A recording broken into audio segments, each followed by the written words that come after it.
മലയാളി എപ്പോഴൊക്കെ പൊട്ടിച്ചിരിച്ചിട്ടുണ്ടോ അപ്പോഴൊക്കെ ആ ചിരിയുടെ പിന്നിൽ ബുദ്ധിശക്തി കൊണ്ട് വിസ്മരിപ്പിക്കുന്ന ഒരു മനുഷ്യന്റെ സാന്നിധ്യം ഉണ്ടായിരുന്നു. പച്ചയായ മനുഷ്യ ജീവിതങ്ങളെ പരിഹാസത്തിന്റെ മുനയിൽ നിർത്തി നമ്മെ നോക്കി നമ്മളെ തന്നെ ചിരിപ്പിച്ച മാന്ത്രികൻ. ദാസനെയും വിജയനെയും സൃഷ്ടിച്ച സന്ദേശത്തിലൂടെ രാഷ്ട്രീയത്തിന്റെ പൊള്ളത്തരങ്ങൾ തുറന്നു കാട്ടിയ ശ്യാമപ്രസാദിന്റെ ആഴമുള്ള കഥാപാത്രമായി മാറിയ ശ്രീനിവാസൻ. അദ്ദേഹം വെറും ഒരു നടനോ തിരക്കഥാകൃത്തോ മാത്രമല്ല, മലയാളിയുടെ സാമൂഹിക ബോധത്തെ ഇത്രത്തോളം സ്വാധീനിച്ച മറ്റൊരു ചലച്ചിത്ര പ്രതിഭ ഈ അടുത്ത കാലത്തൊന്നും ഉണ്ടായിട്ടില്ല. ചിരിപ്പിക്കുക മാത്രമല്ല, ചിന്തിപ്പിക്കുക കൂടി ചെയ്ത ഒരു വലിയ കലാകാരൻ. കണ്ണൂരിലെ പാതിരിയാട് എന്ന ഗ്രാമത്തിൽ നിന്നുമാണ് ശ്രീനിവാസൻ എന്ന വിപ്ലവകാരിയുടെ കഥ തുടങ്ങുന്നത്. ഒരു കമ്മ്യൂണിസ്റ്റ് കുടുംബത്തിൽ ജനിച്ച് രാഷ്ട്രീയവും വായനയും ശ്വസിച്ചു വളർന്ന അദ്ദേഹം സിനിമയിലേക്ക് എത്തുമെന്ന് ആരും കരുതിയിരുന്നില്ല. ഒരു കെമിസ്ട്രി ബിരുദധാരിയായിരുന്നിട്ടും കലയോടുള്ള അഭിനിവേശം അദ്ദേഹത്തെ മദ്രാസിലെ ഫിലിം ഇൻസ്റ്റിറ്റ്യൂട്ടിൽ എത്തിച്ചു.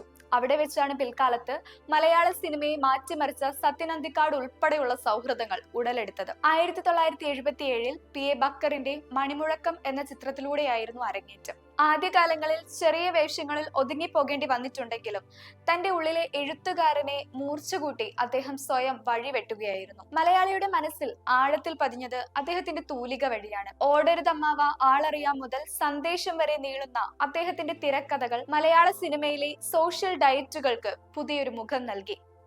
തൊഴിലില്ലായ്മയും പ്രവാസ ജീവിതത്തിന്റെ പൊള്ളത്തരങ്ങളും കപട രാഷ്ട്രീയവുമെല്ലാം അദ്ദേഹം ഹാസ്യത്തിന്റെ മേമ്പൊടിയോടെ അവതരിപ്പിച്ചു. മോഹൻലാൽ ശ്രീനിവാസൻ കൂട്ടുകെട്ടി സൃഷ്ടിച്ച ദാസനും വിജയനും മലയാളികൾക്ക് ഇന്നും മറക്കാനാവാത്ത രണ്ട് സൗഹൃദങ്ങളാണ്. ജീവിതത്തിലെ ദാരിദ്ര്യത്തെയും കഷ്ടപ്പാടുകളെയും ഇത്രത്തോളം ആത്മാർത്ഥമായി അവതരിപ്പിച്ച മറ്റൊരു തിരക്കഥാകൃത്ത് ഇല്ലെന്നു തന്നെ പറയാം. ആരോഗ്യ പ്രശ്നങ്ങൾ അദ്ദേഹത്തെ അലട്ടിയിരുന്ന അവസാന കാലഘട്ടത്തിൽ പോലും കലയോടുള്ള അദ്ദേഹത്തിന്റെ സമീപനത്തിന് മാറ്റമുണ്ടായിരുന്നില്ല. തിരക്കേറിയ സിനിമാ ജീവിതത്തിൽ നിന്നും ഒരു വിശ്രമം ആവശ്യമായി വന്നപ്പോഴും തന്റെ നിലപാടുകൾ തുറന്നു പറയാൻ അദ്ദേഹം മടി കാണിച്ചില്ല.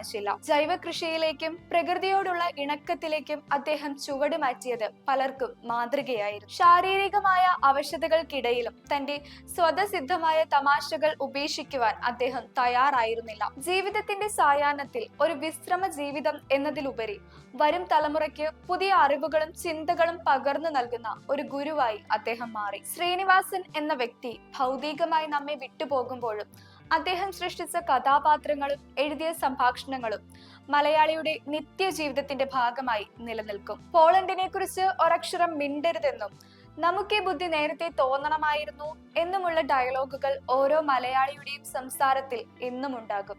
വെറുമൊരു നടനായല്ല, മറിച്ച് സമൂഹത്തിന്റെ കണ്ണാടിയായി ജീവിച്ച ഒരു മനുഷ്യനായി ശ്രീനിവാസൻ ചരിത്രത്തിൽ അടയാളപ്പെടുത്തപ്പെടും.